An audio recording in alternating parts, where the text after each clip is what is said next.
2018 in GTA Online, the peak of the craziness with the armored and weaponized vehicles. And welcome back to the series where we take a look at every single GTA Online update. This year it is 2018.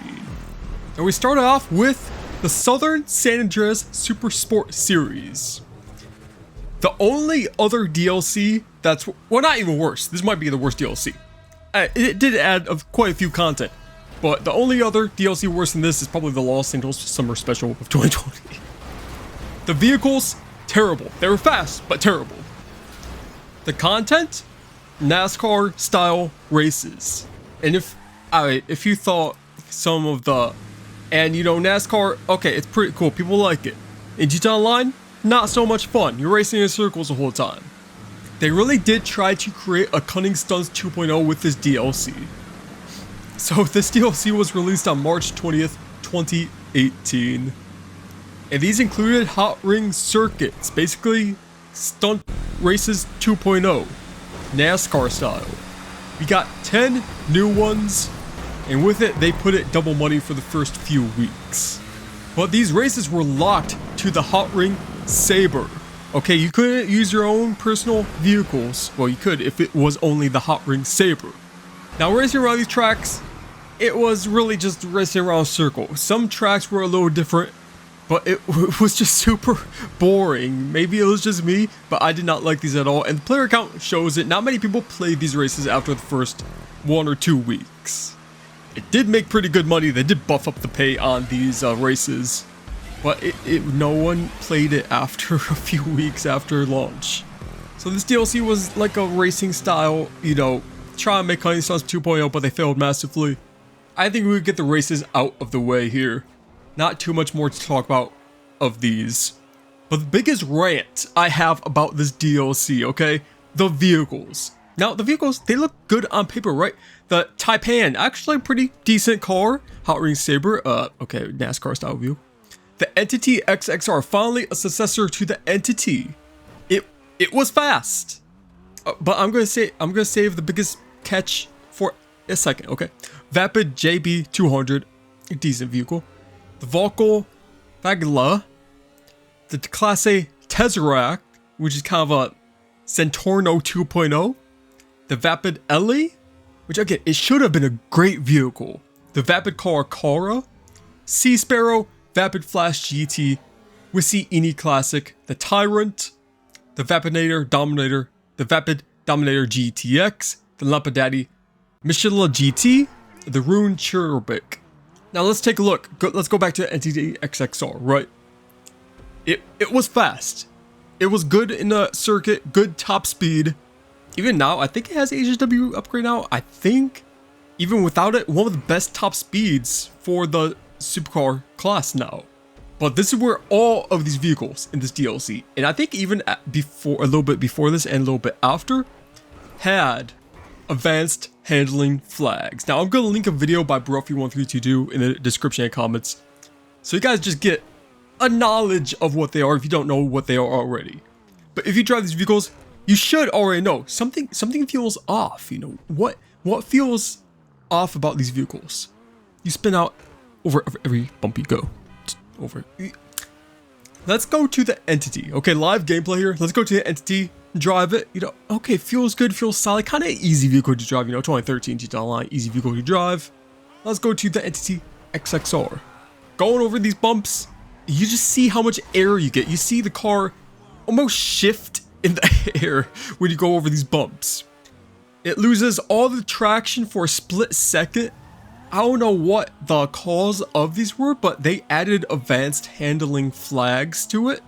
I guess it was a downforce applicator, which was meant to change around the downforce, but it just felt terrible. And they continued this for some time after this DLC too, with all the jet-fed vehicles and so on. These vehicles should have been really good, but the advanced handling flags really ruined the lap time, the top speed, especially in the downtown city streets where there are mostly all bumps. They're just really hard vehicles to handle. Again, they're not exactly bad. The flags just make them bad. But if you look at all the vehicles, they are really good vehicles. They look good.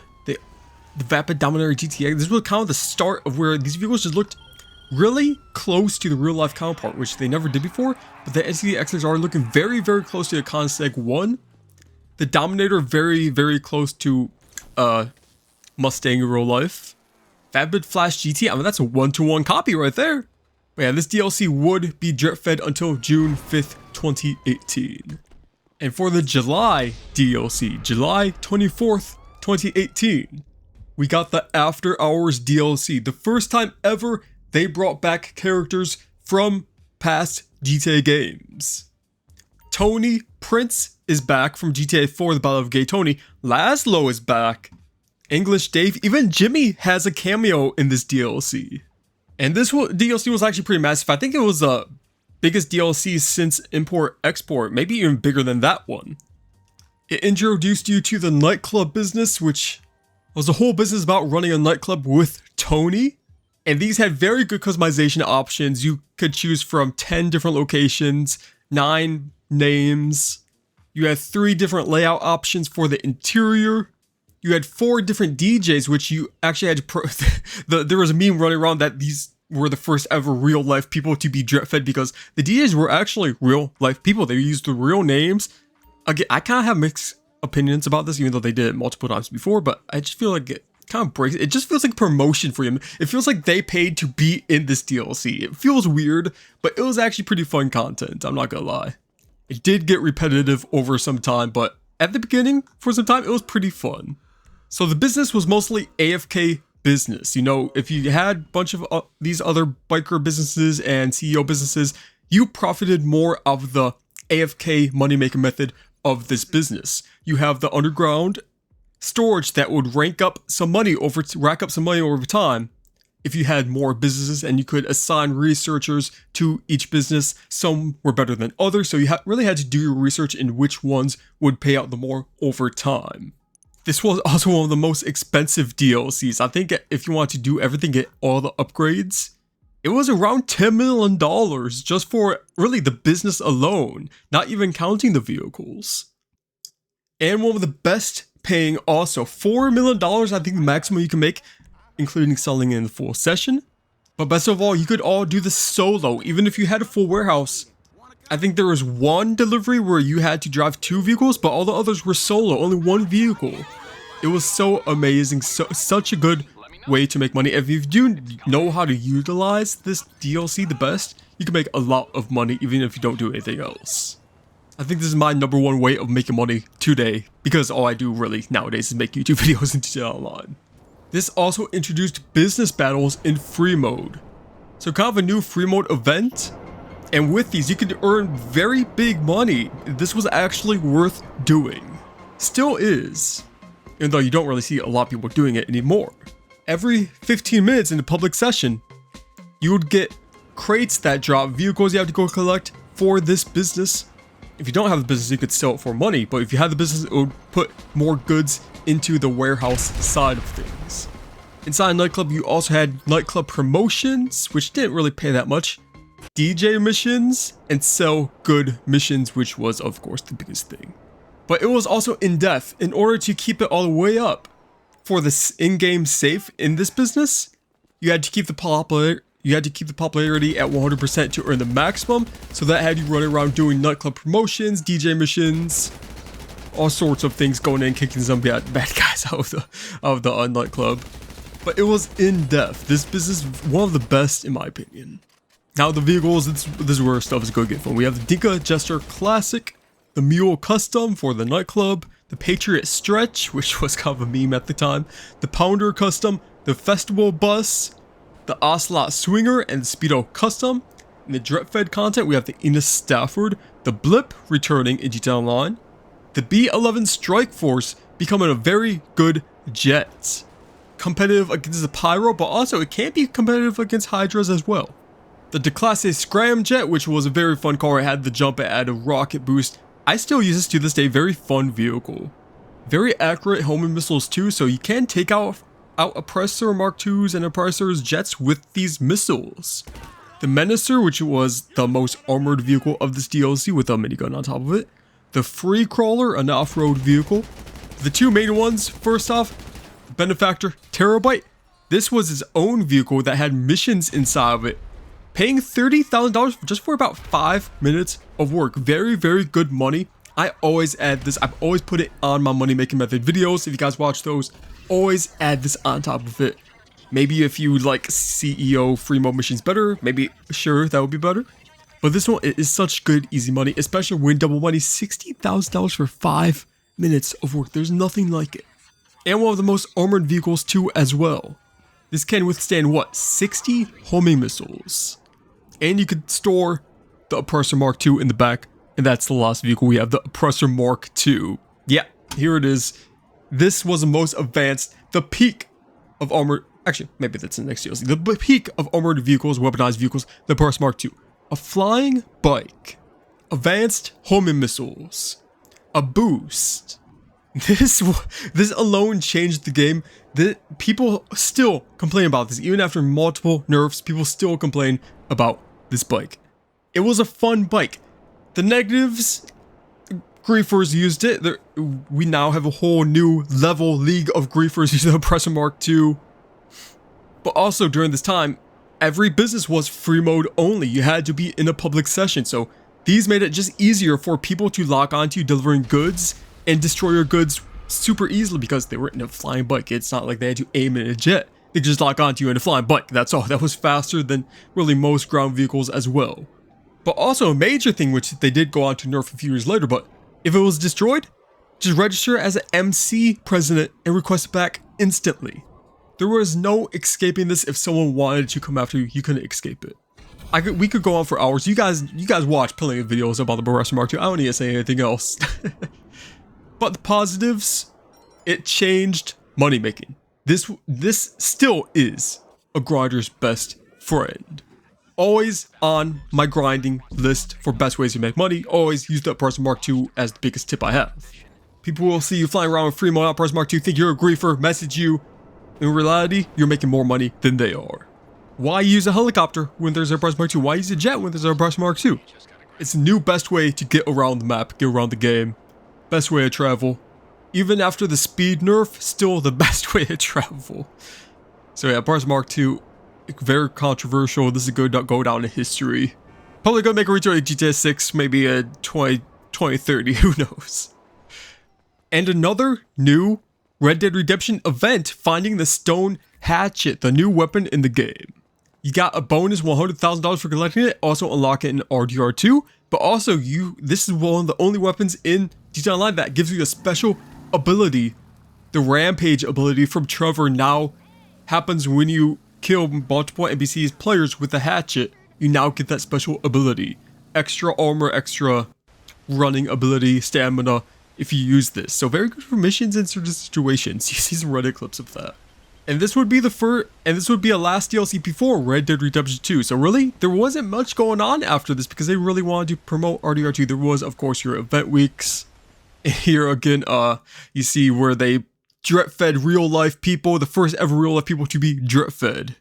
Scramjet week, some adversary modes. When RDR2 released, we had bunch of bonuses, basically. Halloween surprise. And all the other ones pretty small because Red Dead Redemption 2 was happening in the background. So let's summarize 2018 so far. F-rated DLC to me. A-rated. Yeah, A-rated. Might be kind of controversial, but especially since the longevity of this DLC, yeah, I would say A-rated. 2, maybe C, E, I would say. This DLC was fun. It's fun. If you have multiplayers, it's fun DLC. But I'm gonna tell you guys some things about the Arena War DLC released December 11th, 2018. This DLC introduces the Arena War missions, which is basically an adversary mode. Now, not that that's a bad thing. You guys know I like my adversary modes. But this DLC finally gave us the arena in GTA Online. You could purchase the whole arena to yourself, which came with a dedicated workshop and the ability to upgrade battle-ready vehicles. Customized, weaponized, armored vehicles. So let's start off with the game mode.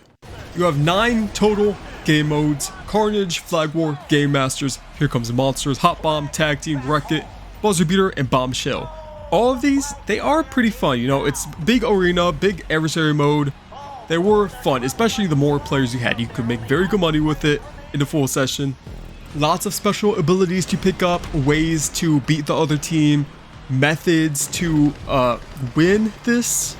It was a very in-depth adversary mode, I gotta be honest. And competing in these gives you arena points.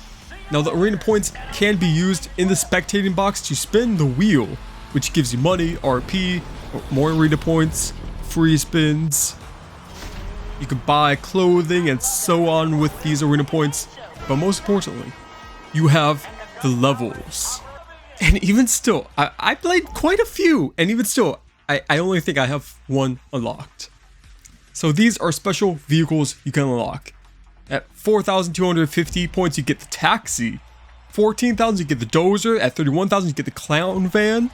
At 54,000, you get the trash master trash truck. At 200,000, you get the barrack semi truck. At 463,000, you get the mixer.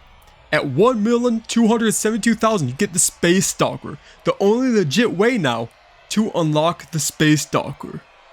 And at 5 million, you get the tractor, one of the most rarest vehicle in GTA Online now. I only have the dozer. I'm only at tier 50. That's crazy. There's some people who actually grind it out to get to level 1000. This guy right here, he has the tractor unlocked. Probably one of the only people to have it unlocked in GTA Online. Totally legit too. You might think he's modding in a public session if you see him.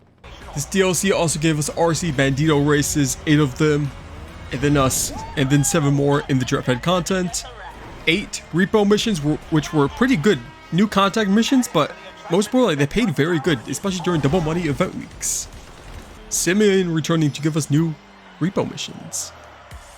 300 clothing items, 87 outfits, 68 masks, 3 weapons, the Up and Atomizer, the Unholy Hellbringer, and the Widowmaker, which was released, I think, during the Halloween events and the Christmas events. That just shows you how realistic, futuristic this DLC was, but let's go down to the vehicles. 46 new vehicles. Now, a lot of these being like different variations of other vehicles, but let's go through all of them. Sit back, grab a waters. This is gonna be a lot. The Apocalypse Bruiser, the Future Shock Bruiser, the Nightmare Bruiser, Apocalypse Brutus, Future Shock, and Nightmare as well. Apocalypse Cerberus, Future Shock Cerberus, Nightmare, the Western Bike, the Apocalypse Death Bike, Future Shock Death Bike, Nightmare version, the Apocalypse Dominator, Future Shock, and Nightmare. Got the new regular Impaler, the Apocalypse, Future Shock, Nightmare again. Okay, I'm naming them off. Let's just keep on going here. The Emperor, the Issy, which is a very fun one. I love modded money making methods with this one as well. If you guys know, you know. Thank you, Rockstar. The Sasquatch, all 3 of those. The Scarab Tank, the Slam Van, the ZR380, which is actually a very competitive vehicle. You couldn't use it in races, but if you did get these upgrades, it would be one of the fastest sports cars actually. Okay, maybe not too fast, but you guys get the point. It was a very good vehicle. And for our Dreadfed vehicles, we have the Pagani Toros, Lamborghini SUV, the Vapid Click, the Grotti Itali GTO, dominated the sports car category, completely dominated it. Still, to this day, I think top 3 of the class without HSW upgrades. The Classe Tulip, the Slogan GT, the RC Bandito, this thing, Griefers also use this vehicle a lot.